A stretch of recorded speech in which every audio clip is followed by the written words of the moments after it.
திருமணம் அப்படிங்கிற ஒரு விஷயத்துல வந்து பொருத்தம் அப்படிங்கிறது வந்து ரொம்பவே இம்பார்ட்டன்ட் இல்லையா? இதில் வந்து நிறைய ஆஸ்ட்ராலஜர்ஸ் வந்து சொன்னாலுமே கூட இப்போ ஜாதக அடிப்படையில் இப்போ வந்து ஜாதகம் பார்க்குறாங்க அப்படின்னு பார்க்கும்பொழுது நீங்கள் என்ன மாதிரியான விஷயங்கள் வந்து அவங்களுக்கு சொல்வீங்க? பொருத்தம் பார்க்கறது வந்து ஒரு பெண்ணுக்கு இந்த ஆண் பொருந்துவானா முதல் பார்வை தான். ஒரு பெண்ணில் இருந்து தான் அந்த ஜாதக நட்சத்திர பொருத்ததே பார்க்கும். இதுல பணத்துக்காகவே ஏம் பண்ணி வருகிற பையன் இருப்பான், சிலர் பொண்ணுக்கு ஜாதகத்திலே இருக்கும். இந்த கணவன் இந்த மனைவி கொலை செய்கிற ஜாதகமா இருக்கும். அப்போ என்ன பண்ணுவாங்க அப்படின்னா, இந்த விதியை இந்த கல்யாணம் பண்ணக்கூடிய இடத்துல மாற்றுது அப்படிங்கிறதுக்கு தான் இதை சொன்னேன். இதுக்கு கீழே நிறைய உண்டு, அதை பிறகு எப்படி மாத்துறாங்க அப்படிங்கிறது அது புராண கதைகள்ல இருக்கு.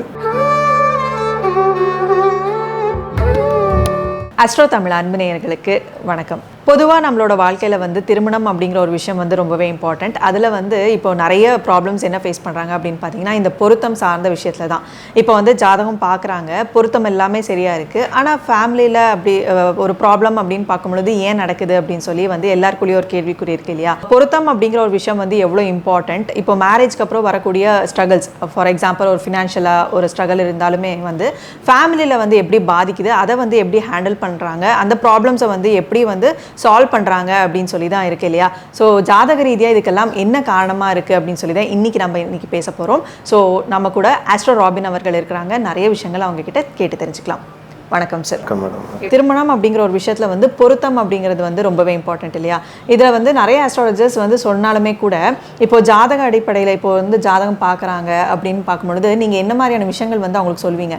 லைஃப்பில் வந்து இந்த மாதிரி விஷயங்கள்லாம் நடக்கும், இப்படி பொருத்தி அது வந்து நல்லா இருக்குது அப்படின்னா தான் நீங்கள் பொருந்தவே செய்வீங்க. இப்போ ஜாதகம் எல்லாமே நல்லா இருக்குது, ஆனால் இந்த மாதிரியெல்லாம் ஸ்ட்ரகிள்ஸ் வரும், நீங்கள் வந்து ஃபேஸ் பண்ண ரெடியாக இருந்தீங்கன்னா இது வந்து மேட்ச் பண்ணிக்கோங்க அப்படின்னு சொல்லுவீங்க இல்லையா?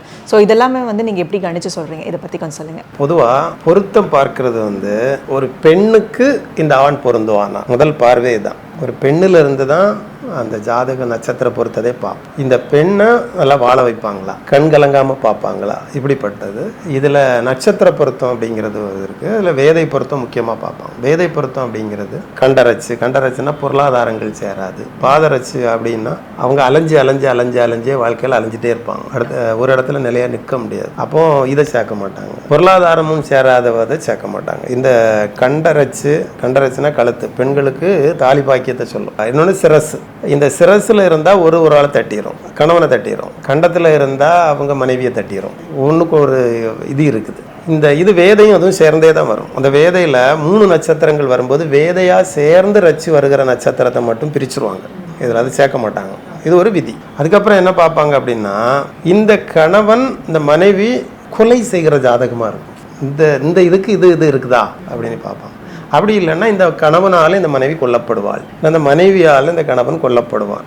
இல்லைன்னா இவங்க இந்த விதி இருக்குதா, இது ஒரு 2வது ஸ்டெப்பில் இதை பார்ப்போம், கண்டிப்பாக பார்க்கணும். ஏன்னா முக்கியமாக பார்க்கறது வந்து அந்த வாழ்க்கையோட உயிர், இது முக்கியமாக பார்ப்போம். அந்த விதி இதில் இருக்கும், பிறந்த ஜாதகத்தில் இருக்கும். அதுக்கு அடுத்த 3வது கட்டத்தில் போய் பார்த்தா, கல்யாணத்துக்கு அப்புறம் இவங்களுக்கு வேறு தொடர்பு ஏற்பட்டு இந்த குடும்பம் பிரியுமா, கல்யாணத்துக்கு அப்புறம் ஒரு தொடர்பு ஏற்பட்டு இந்த குடும்பம் பிரியுமா, இது 3வது ஸ்டெப். இதையும் பார்க்கணும். பொருத்தம் மட்டும் இல்லை, இதுவும் ஜாதகத்தில் இருக்கும். இவங்களுக்கு கல்யாணத்துக்கு அப்புறம் வேற தொடர்பு ஏற்பட்டு இந்த குடும்பங்கள் பிரியும் அப்படிங்கிற ஒரு தொல்லையும் இருக்கும். அடுத்தது என்னன்னா, இந்த குடும்பத்துல வந்த புருஷன் பொறுப்பானவனா இந்த குடும்பத்தை பார்ப்பானா. இங்கதான் ஃபினான்ஸா வரும். இப்போ உங்க வந்த புருஷன் மாமியார் வீட்டுல போய் வாங்கிட்டு வா அப்படின்னு டவுரி பிரச்சனைகளை கொண்டு வருவானா, கண்டிப்பா இது பார்க்கணும். இல்லைன்னா பொண்ணை பெத்த தாயின் தகப்பனை தான் கடைசி வரை இந்த பொண்ணை வச்சு பார்க்கணும். கேட்குற நேரமெல்லாம் காசு கொடுக்கணும், இப்படி பார்த்துக்கிட்டே இருக்கணும். அப்போது இதில் 2 டைப் இருப்பான். ஒருத்தன் கழியாதவனாக இருப்பான், ஒருத்தன் ரவுடியாக இருப்பான். இந்த ரவுடியும் வேலைக்கு போக மாட்டான், இந்த கழியாதவனும் வேலைக்கு போக மாட்டான். அப்போ இந்த 2 செட்டப் பார்க்கணும். இந்த 2 செட் இதுதான் ஆதி காலத்தில் பார்த்துருக்காங்க. அவர் அதுக்கு எல்லாத்துக்கும் மேலே வந்த புருஷனுக்கு குடும்ப பொறுப்பு இருக்கா, அவனுக்கு குடும்ப அமைப்பே இருக்காது. ஒரு சின்ன இதுனாலும் நீ போட்டுட்டு போயிடுவான். அவன் கஷ்டம், ஒரு சின்ன சண்டைக்கு தாக்கு பிடிக்காத புருஷனாக இருப்பான். அப்போ இதுவும் முக்கியமாக பார்க்கணும். இந்த பையனுக்கு குடும்ப பொறுப்பு இருக்கா, இந்த பொண்ணுக்கு குடும்ப பொறுப்பு இருந்தாலாவது சேர்த்துடலாம். அந்த பையனை எப்படியாவது கெட்டி இழுத்துட்டு போயிடும். சில பொண்ணுக்கு குடும்ப பொறுப்பு இருக்காது. அப்போ குடும்ப பொறுப்பு உள்ள பையனை பார்க்கணும். அவனுக்கு அதிகமாக குடும்ப பொறுப்பு இருக்கும். அந்த பையனை பார்த்து தான் இந்த பொண்ணை கொண்டு சேர்க்கணும். இதில் பணத்துக்காகவே ஏம் பண்ணி வருகிற பையன் இருப்பான், சிலருக்கு பொண்ணுக்கு ஜாதகத்திலே இருக்கும். அப்போ எப்படி வந்தாலும் வருகிற பையன் இப்படி தான் இருப்பான். அவங்களோட ஜாதக அமைப்பே அப்படியே தான் இருக்கும்.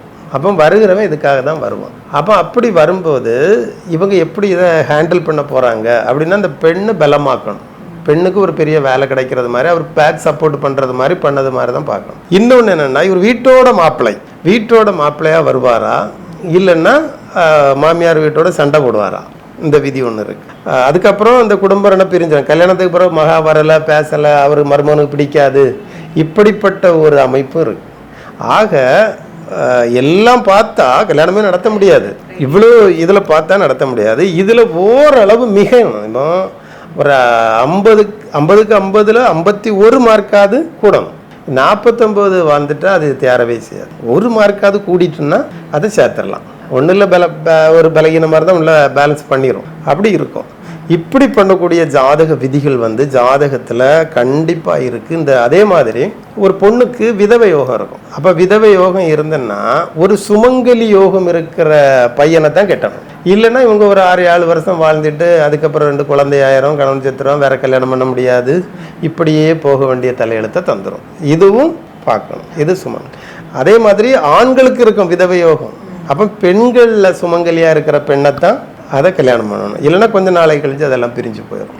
அப்போது அதுக்கப்புறம் முதல் கல்யாணம் பெற்றா, செகண்ட் கல்யாணம் பெற்றான்னு இருக்கும். அதில் 2 கல்யாணம் இருக்கும். சிலருக்கு 2 கல்யாணம் நிற்கும். அப்போது ஒரு கல்யாணத்தை தவிர்க்கிறதுக்குள்ள வேலையை பார்க்கணும். அது எப்படி? சிலருக்கு 2வது இருக்காதுன்னா கட்டிடலாம். அது ஃபஸ்ட்டு கல்யாணம் பலமாக இருக்கும். சிலருக்கு கணவன் இங்கே கல்யாணம் முடிஞ்சு 7 வருஷத்துக்குள்ள மனநிலை பாதிக்கப்பட்ட அப்படி வரக்கூடிய விதி இருக்கும். அதையும் பார்க்கணும். இது உள்ளுக்கு இது ஒரு அந்த பொருத்தம் பார்க்கறதுக்குன்னே ஒரு பெரிய சப்ஜெக்டை ரிஷிகள் வகுத்து வச்சுருக்காங்க. இதுக்குன்னு வகுத்து வச்சுருக்காங்க. இப்படி வராமல் வெறுமனே செவ்வாதோஷம் பார்த்து, திசா சந்திப்பு பார்த்து, அந்த நட்சத்திர பொருத்தங்கள் பார்த்து, இந்த 3ஐயும் பார்த்து ஒரு கல்யாணத்தை சிறப்புற செய்தா சிலருக்கு ஓடாத மணியும் சரியான மணி ஒருக்கா காட்டும். அது மாதிரி காட்டிடும். சிலர் சொல்லுவாங்க, நான் கடவுள் நம்பிக்கை இருக்கு, எனக்கு இதெல்லாம் பார்க்க வேண்டாம் அப்படி சொன்னாலும் இந்த மாதிரி விதி அமைஞ்சிட்டா கடவுள்கிட்ட தினசரி காலில் விழுந்து தான் மண்டாடணும். அது எப்படின்னா, மலையிலிருந்து ஒரு கல் உருண்டு வருது, அதை பிடிச்சிக்கிட்டே தான் கையில் பிடிச்சிட்டு நிற்கிறது கடவுள் பக்தி. ஆனால் அதுக்கு ஒரு அடையை கொடுத்துட்டு சும்மா விலகி போனால் அது அதை சாஸ்திர ரீதியாக தவிர்க்கிறது. இதான் 2க்கும் உள்ள வித்தியாசம். கடவுள் பக்திங்கிறது தினசரி கடவுள் காலில் விழுந்துடும். ஒரு நாள் மெய் மறந்தாலும் போச்சு, கல் உருண்டுறோம், தலை மேலே உருண்டுறோம். ஆனால் இது அப்படி இல்லை. உருண்டு வர்ற கல்லுக்கு அடை கட்டிட்டோம், இனிது வராது. அப்படிங்கிறதுனால தான் இந்த பொருத்தத்தை பார்த்து வச்சுட்டு அடுத்த வேலையை பார்க்க போகிறதுக்கு அது ஈஸியாக இருக்கும். அப்படி இல்லாமல் இப்படிப்பட்ட ஜாதக விதிகள் வந்துட்டுன்னா அது உள்ளுக்க சுற்றி அதை குறைச்சி போட்டுரும்.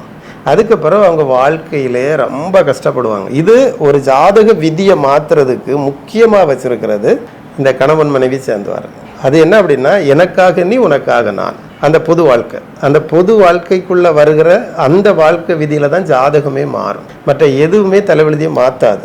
அப்படி மாறும்போது நம்ம அந்த வரம் கொடுக்கறதெல்லாம் பார்க்கலாம். பார்வதி ஒரு வரம் கொடுப்பாங்க, பரமசிவன் ஒரு வரம் கொடுப்பாங்க. ஆனால் 2 வரங்களை மாற்றி கொடுத்துட்டா எல்லாம் போச்சு. இப்போது அது ஒரு எக்ஸாம்பிள் சொல்லணும்னா, ஒரு அசுரனுக்கு கல்யாணம் பண்ணனா அந்த இவன் செத்து போயிடுவான். இவனுக்கு பொண்ணுக்கு கல்யாணம் பண்ணோட செத்து போயிடுவான்.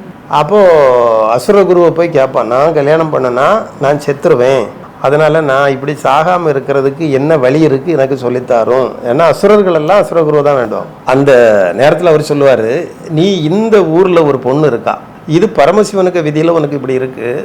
ஆனால் பார்வதி ஒரு கோயிலில் ஒரு பொண்ணு வேண்டிகிட்டே இருக்கா, எனக்கு தீர்க்கமாக நான் கல்யாணம் பண்ணி அவனோட வாழுகிற ஒரு புருஷனை எனக்கு நீ கல்யாணம் பண்ணி தரணும் அப்படின்னு வேண்டுதல் செய்த ஒரு பெண் ஒரு கோயிலில் வேண்டிக்கிட்டு இருக்கா. நீ நேரே போ. அவள் என்ன வேண்டியிருக்கா, அவளுக்கு பார்வதி கொடுத்த வரம் என்னன்னா, நீ இந்த கோயிலை விட்டு வெளியே போகும்போது முதலாவது எந்த புருஷனை பார்க்குறியோ அந்த புருஷன் தீர்க்கமாக இருப்பான். பரமசிவன் கொடுத்துருக்கிறது என்னன்னா, கல்யாணம் பண்ணின உடனே செத்துருவான் அப்படிங்கிற விதி. ஆனால் பார்வதி கொடுத்த விதி என்ன, இந்த இடத்துல நீ அதை பார்க்குறவன் சாக மாட்டான் அப்படின்னு இந்த சுக்கராச்சாரியார் இந்த தந்திரத்தை சொல்லி விடுவார். அந்த நேரத்தை கரெக்ட் பண்ணி இந்த அசுர ராஜா நேரே அங்கே போய் முன்னுக்கு போய் உட்காந்து கரெக்டாக அவள் வெளியே வரவும் நிற்பான். அவள் பார்த்துருவான். சரி, இப்போ விதியை என்ன பண்ண, விதியா மதியா, வரமா விதியா, போராட்டம்.